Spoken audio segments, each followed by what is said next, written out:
पाटन की रानी रुदाबाई, जिसने सुल्तान बेघारा के सीने को फाड़कर दिल निकाल लिया था और कर्णावती शहर के बीच में टांग दिया था, और धड़ से सर अलग करके पाटन राज्य के बीचों बीच टांग दिया था।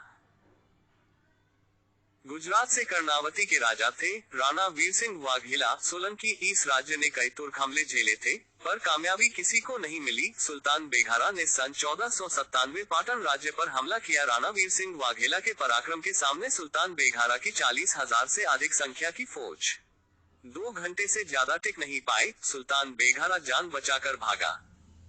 असल में कहते हैं सुल्तान बेघारा की नजर रानी रुदाबाई पे थी। रानी बहुत सुंदर थी। वो रानी को युद्ध में जीतकर अपने हरम में रखना चाहता था। सुल्तान ने कुछ वक्त बाद फिर हमला किया। राज्य का एक साहूकार इस बार सुल्तान बेघारा से जा मिला और राज्य की सारी गुप्त सूचनाएं सुल्तान को दे दी। इस बार युद्ध में राणा वीर सिंह वाघेला को सुल्तान ने छल से हरा दिया, जिससे राणा वीर सिंह उस युद्ध में वीरगति को प्राप्त हुए। सुल्तान बेघारा रानी रुदाबाई को अपनी वासना का शिकार बनाने हेतु राणा जी के महल की ओर 10,000 से अधिक लश्कर लेकर पहुंचा। रानी रुदाबाई के पास शाह ने अपने दूत के जरिए निकाह प्रस्ताव रखा।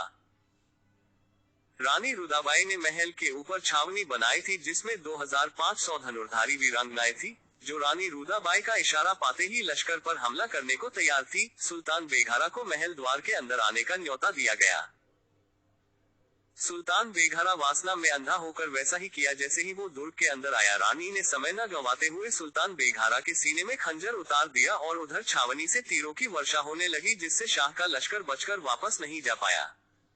सुल्तान बेघारा का सीना फाड़कर रानी रुदाबाई ने कलेजा निकालकर कर्णावती शहर के बीचों बीच लटकवा दिया और उसके सर को धड़ से अलग करके पाटन राज्य के बीच टिंगवा दिया। साथ ही यह चेतावनी भी दी कि कोई भी आक्रांता भारतवर्ष पर या हिंदू नारी पर बुरी नजर डालेगा तो उसका यही हाल होगा।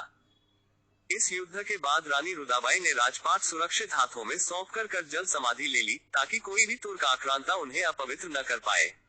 ये देश नमन करता है रानी रुदाबाई को। गुजरात के लोग तो जानते होंगे इनके बारे में। ऐसे ही कोई क्षत्रिय और क्षत्रानी नहीं होता। हमारे पूर्वज और वीरांगनाएं ऐसा कर्म कर क्षत्रिय वंश का मान रखा है और धर्म बचाया है।